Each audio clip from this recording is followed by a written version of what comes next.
लेकिन जॉब की वजह से अपनी माँ के साथ दूसरे शहर में शिफ्ट हो जाता है, जहाँ उसकी प्रीति के साथ लव मैरिज हो जाती है, जिस पर बहू को नापसंद करते हुए उसकी माँ पूरा समय प्रीति को परेशान करने के तरीके निकालती रहती है। प्रीति, कहाँ हो? सुबह का नाश्ता दोपहर में खिलाओगी क्या? इसमें प्रीति और प्रतीक ऑफिस जाने के लिए तैयार हुए कमरे से बाहर आते हैं, जिसे देख सास प्रीति पर भड़कने लगती है। महारानी, तुम सुबह सुबह तैयार होकर घर का सारा काम छोड़कर कहाँ चल दी? जी वो ऑफिस। हैं? तुम ऑफिस से जाओगी तो घर में जो सफाई, नाश्ता, खाने का काम है वो क्या मैं करूंगी? माँ, मैंने उससे वादा किया था कि वो जॉब कंटिन्यू कर सकती है।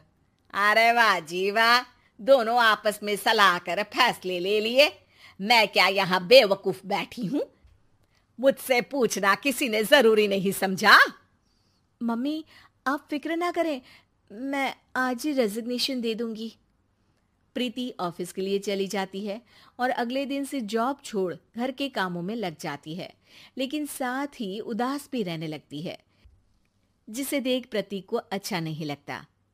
मुझे पता है तुम्हें अपनी जॉब कितनी पसंद थी। आई एम सॉरी प्रीति। अरे कुछ नहीं होता, बस मम्मी खुश रहनी चाहिए। अब प्रीति अपनी सास को खुश करने और उनका दिल जीतने की जी तोड़ कोशिश करती रहती है, पर सास कभी उससे सीधे मुंह बात तक नहीं करती। इसी तरह दिन बीतने लगते हैं। एक शाम प्रतीक ऑफिस से परेशान घर वापस आता है।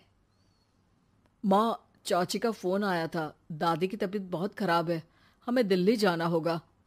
पति की बात सुन प्रीति तो पैकिंग शुरू भी कर देती है, पर माँ वहीं बूत बनी खड़ी रह जाती है।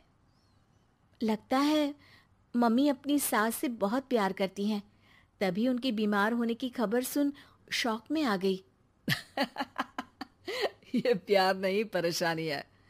तुम तो ऐसे सोचो कि अब से जब तक दिल्ली में हो तुम्हारे अच्छे दिन शुरू। अच्छा, ऐसा क्या है दिल्ली में? वो तुम्हें कुछ ही घंटों में पता चल जाएगा। सास के रिएक्शन और पति की बात से कंफ्यूज्ड प्रीति दोबारा पैकिंग में लग जाती है, जिसके बाद कुछ घंटों का सफर तय कर तीनों दिल्ली पहुंच जाते हैं, जहां घर के अंदर पहुंचते ही लोगों की भीड़ देख प्रीति परेशान हो जाती है। हे भगवान, इतनी भीड़! प्रतीक, कहीं तुम्हारी दादी को कुछ हो तो नहीं गया ना? पागल, ये भीड़ नहीं, मेरा परिवार है। क्या? इसे तुम परिवार कहते हो? अरे इसे तो जिला घोषित कर देना चाहिए। तुम्हारा परिवार का तो अपना पर्सनल बिग बॉस बन सकता है। हैरान परेशान प्रीति परिवार वाले सदमे से बाहर निकली भी नहीं होती कि सिर पर पल्ला रखे शांत तरीके से सबके साथ बात करते हुए अपनी सास को देख उसे दूसरा सदमा लग जाता है। हाय राम, ये मम्मी का ऐसा भी कोई रूप है? ये तो मुझे पता ही नहीं था। ये तुम्हारी सास का ससुराल है। तभी प्रतीक की बहन बोल पड़ती है। यहाँ आपको ऐसी ऐसी चीजें देखने मिलेंगी जो सपने में भी सोची नहीं होंगी। हाँ, ये कुछ दिन तो बहुत इंटरेस्टिंग लग रहे हैं।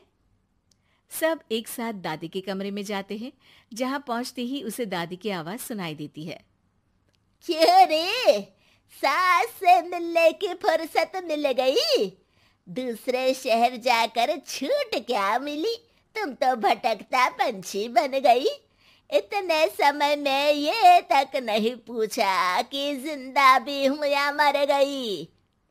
प्रीति की सास अपनी सास के पैर छूती है।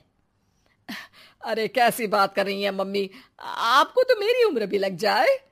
अरे बस कर, ये झूठी उम्र देने वाली बातों का दिखावा ना कर। तेरा बस चले ना तो जो मेरी बची कुची जिंदगी है वो भी अभी खत्म कर दे। अरे बहू कहाँ है? इस पर सास प्रीति को दादी से मिलवाती है। दादी प्रीति को बहुत प्यार देती है। क्यों बहू, तेरी ये सास परेशान तो नहीं करती ना? अगर करती है तो अभी बता दे, मैं इसकी क्लास लगा दूंगी। अरे कैसी बात कर रही है माँ जी, भला मैं क्यों किसी को परेशान करूंगी। प्रीति अपनी सास का ये रूप एंजॉय कर ही रही होती है कि तभी चाची वहां आकर प्रीति को अपने साथ ले जाती है। सास की क्लास लगते देख जो खुशी मिल रही थी वो तुम्हारे चेहरे से साफ पता चल रही थी, इसीलिए ले आई, क्योंकि अगर उन्हें पता चल जाता तो तुम्हारी खैर नहीं थी। थैंक यू चाची जी। चाची और प्रीति घर में झूले पर बैठी बात कर ही रही होती है कि उसकी सास भी वहां आ जाती है। मतलब यहाँ सारा काम मैं करूं और तुम बैठी हंसी ठिठोली करो? अरे चलो जाओ खाना बनाओ। सास प्रीति को डांट कर काम करने भेज देती है, जिसे दादी देख लेती है और एक बार फिर सासू माँ की क्लास लग जाती है, जिसे पूरा परिवार मजे से खड़ा होकर देखने लगता है। क्यों रे, मैंने तुझे काम बोला और तू उस बच्ची को परेशान कर रही है। सास की कोई इज्जत रह गई है इस घर में या नहीं? यहाँ खुद की सास होते हुए भी ज्यादा बड़ी बन रही है। अब नहीं मम्मी जी, मैं तो बस थोड़ी मदद के लिए बोल रही थी। सास रसोई में जाकर काम करने लगती है और दादी प्रीति को लेकर वहां से चली जाती हैं। इसी तरह एक हफ्ता बीत जाता है, जिसमें दादी अपनी बहू को डर, इज्जत और प्यार का फर्क समझाती रहती है और प्रीति उसका मजा लेती है। वापस जाते हुए दादी प्रीति और उसकी सास दोनों को अपने पास बुलाती है। मेरी बहू जिद्दी और अड़ियल है, इसलिए उससे हमेशा सही काम करवाने के लिए मुझे सख्ती करनी पड़ती है। लेकिन तुम्हारी बहू अच्छी है, तेरी खुशी के लिए वो अपनी जॉब और सपने भी छोड़कर घर में बैठी है। अपनी बहू के साथ प्यार से रहो। और प्रीति, अगर अभी भी तुम्हारी सास परेशान करे ना, तो फिर तुम्हें पता चल ही गया है कि शिकायत कहाँ करनी है। जी, अपनी सास की ससुराल में उनकी सासू माँ के पास।